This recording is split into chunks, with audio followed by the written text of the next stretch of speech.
ایک روٹی والے کا واقعہ میں نے آپ کو سنانا ہے، اور یہ بڑے ہی مشہور و معروف بزرگ سے منسوب واقعہ ہے۔ حضرت ابو بردہ رضی اللہ تعالیٰ عنہ راوی ہیں کہ حضرت ابو موسیٰ اشعری رضی اللہ تعالیٰ عنہ کی جب وفات کا وقت قریب آیا تو انہوں نے اپنے بیٹوں سے کہا کہ اے بیٹو، روٹی والے کو یاد رکھنا۔ پھر یہ واقعہ خود ہی بیان کیا کہ وہ روٹی والا کون تھا۔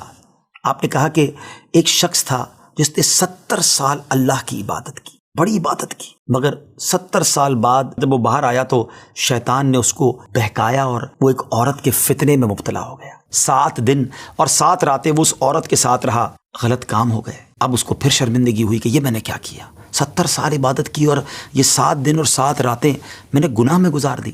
بڑا شرمندہ، بڑا نادم، قدم قدم پر سجدے کرتا جاتا، توبہ کرتا جاتا۔ اب چلتے چلتے چلتے ایک مسافر خانے میں پہنچا تو وہاں 12 مسکین لوگ پڑے ہوئے تھے، لیٹے ہوئے تھے۔ اس نے بھی جگہ بنائی اور ان کے درمیان جا کر خود بھی گر کر سو گئے۔ اب رات میں ایک شخص آیا جو ان کو کھانا دیا کرتا تھا، روٹی دیا کرتا تھا۔ ایک ایک کر کے 12 روٹیاں لے کر آیا تھا، اس کو پتا تھا یہاں 12 مسکین رہتے ہیں۔ ایک ایک کر کے سب کو روٹی دینے لگا۔ وہ شخص جو یہاں آ کر اچانک بیچ میں آ کر لیٹا تھا، اس کو بھی وہ مسکین سمجھا اور اس کو بھی روٹی دے دی۔ لیکن ظاہر ہے کہ اگر ترتیب سے روٹی دیتے دیتے آگے آئے تو آخری نمبر والے کو روٹی نہ ملی، کیونکہ یہ تو 13 ہو چکے تھے۔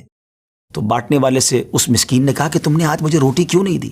اس نے کہا میں نے تو سب کو ایک ایک روٹی دی، کسی کو 2 نہیں دی۔ کہا تم مجھے روٹی نہیں دے رہے ہو؟ بہرحال وہ ناراض ہو گیا کہ ٹھیک ہے، پھر تم اگر یہ سمجھتے ہو کہ میں بددیانتی کر رہا ہوں تو میں تمہیں کچھ بھی نہیں دوں گا۔ یہ کہہ کر وہ شخص تو چلا گیا، مگر وہ مسکین بیچارہ بھوکا رہ گیا۔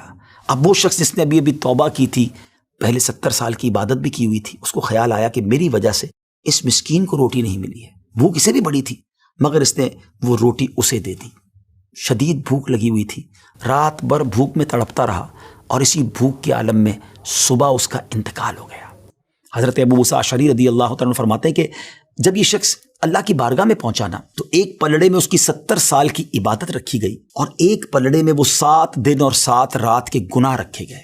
تو فرمایا کہ وہ گناہ جو تھے وہ 70 سال کی عبادت سے آگے بڑھ گئے، یعنی اب اس کے لیے گویا حکم ہو سکتا تھا کہ وہ جہنم میں جائے، مگر ان 7 دن کے گناہوں کے سامنے وہ روٹی رکھی گئی، اور اس روٹی کی برکت سے، کیونکہ وہ اخلاص کے ساتھ ایثار کی گئی تھی، مسکین کی مدد کی گئی تھی، وہ 7 دن کے بڑے بڑے گناہ معاف کر دیے گئے اور وہ جنت میں چلا گیا۔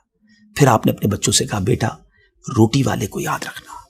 ناظرین یہ واقعہ واقعی دلوں کے تار چھیڑ دیتا ہے۔ 2 باتیں سیکھنی ہیں کہ بعض اوقات کچھ لوگ کہتے ہیں یار میں نہیں بہک سکتا، میں تو بڑے اچھے ماحول میں ہوں۔ نہیں جناب، شیطان نے بڑوں بڑوں کو بہکا دیا ہے۔ ہمیں اپنی صحبتیں اچھی کرنی ہوں گی، اللہ کریم سے شیطان کے مقابلے میں پناہ مانگنی ہوگی اور اپنے آپ سے ڈرتے رہنا ہوگا کہ نہیں میں بھی گناہوں میں مبتلا ہو سکتا ہوں، مجھ سے بھی کوئی بڑا گناہ کہیں نہ ہو جائے۔ توبہ کرتے رہیں، ڈرتے رہیں، خوف رکھیں اور اچھی صحبت اپنائیں۔